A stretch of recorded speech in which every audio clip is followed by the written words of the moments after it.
বর্তমান সমাজে অপরাধ দিন দিন বেড়েই চলছে। আসসালামু আলাইকুম, সবাই কেমন আছেন? আশা করি পবিত্র রমজানের উসিলায় আল্লাহ পাক সবাইকে ভালোই রেখেছে। অনেক দিন পর আজকে আবার আপনাদের মাঝে আরো একটি ব্লগ ভিডিও নিয়ে হাজির হয়েছে। এর জন্য তার বাবা একটা পেন্সিল বক্স নিয়ে এসেছিল। আমার মেয়ে বলতেছে, আম্মু একটু ভিডিও করে দাও, আমি সবাইকে দেখাবো। তাই ভিডিও করে দিলাম। এদিকে দেখতে দেখতে আমার মেয়েও বড় হয়ে যাচ্ছে, সাথে আমার মেয়ের চুলগুলো অনেকটা বড় হয়ে গেছে। আমি বেনি করে দিয়েছি। আমার মেয়ের মাথায় কেমন হয়েছে বেনিটা সবাই জানাবেন। মাথার চুল বাঁধতেই চায় না, এক মুহূর্তের মধ্যেই খুলে ফেলে, একটু পরেই খুলে ফেলেছিল। এই মেয়েরে বেনি করে দিয়ে তারপরে গোসল করে নামাজ পড়ে রান্না করে চলে এসেছিলাম। ইফতারিতে প্রতিদিন ভাজা পোড়া খেতে আর ভালো লাগে না, তাই রান্না করে চলে এসেছিলাম খিচুড়ি রান্না করার জন্য। আজকে আমি গরুর মাংস দিয়ে খিচুড়িটা রান্না করব, কারণ আমার হাজবেন্ডের মাংসর খিচুড়ি অনেক বেশি পছন্দ। আমি প্রেসার কুকারে এই গরুর মাংসটা বসিয়ে দিয়েছিলাম, কারণ আমার প্রেসার কুকারে রান্না করতেই বেশি ভালো লাগে, সময়ও বাঁচে, গ্যাসও বাঁচে।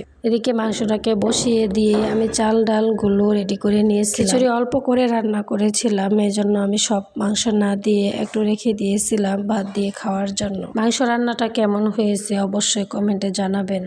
আজকে রাইস কুকারে আমি খিচুড়িটা রান্না করব। রাইস কুকারে রান্না করলে সুন্দরভাবে খিচুড়িটা ফুটে যায়। ভিডিও শুরুতে বলেছিলাম বর্তমান সময়ে অপরাধগুলো দিন দিন বেড়ে চলেছে। এটা বলার কারণ হলো ধর্ষণের মতো নিকৃষ্ট কাজগুলো এখন বেশি হচ্ছে। ভয় হয় এখন। আমার একটা মেয়ে আছে, মেয়েকে নিয়ে অনেক টেনশনে আছি, অনেক পেরেশানিতে আছি।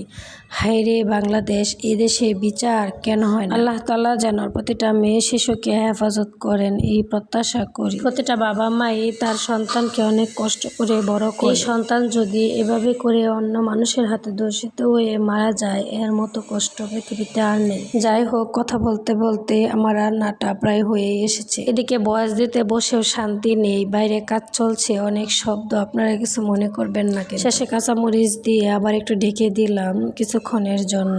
কিছুক্ষণ পর ঢাকনাটা খুলে দেখি এখনো পুরোপুরি সিদ্ধ হয়। অন্য একটি চুলায় আমি আবার পাবদা মাছ ভুনা করে নিয়েছিলাম সেহরিতে খাওয়ার জন্য। অল্প একটু গরুর মাংস দিয়ে খাওয়া হবে না, আবার আমার মাও গরুর মাংস খায় না, তাই পাবদা মাছটা ভুনা করে নিয়েছিলাম। আবার ঢাকনা দিয়ে ঢেকে দিলাম আরো কিছুক্ষণের জন্য। দুঃখিত, খিচুড়ির ফাইনাল লুকটা আপনাদের দেখাতে পারলাম না, ভিডিও করা হয় নাই। এখন মেয়ের বাবার জন্য বেড়ে রাখছি যাতে একটু ঠান্ডা হয়ে যায়। আজান দেওয়ার বেশিক্ষণ সময় বাকি ছিল। এরপর খিচুড়িতে আমি একটু সালাদ দিয়ে ডেকোরেশন করেও নিয়েছি।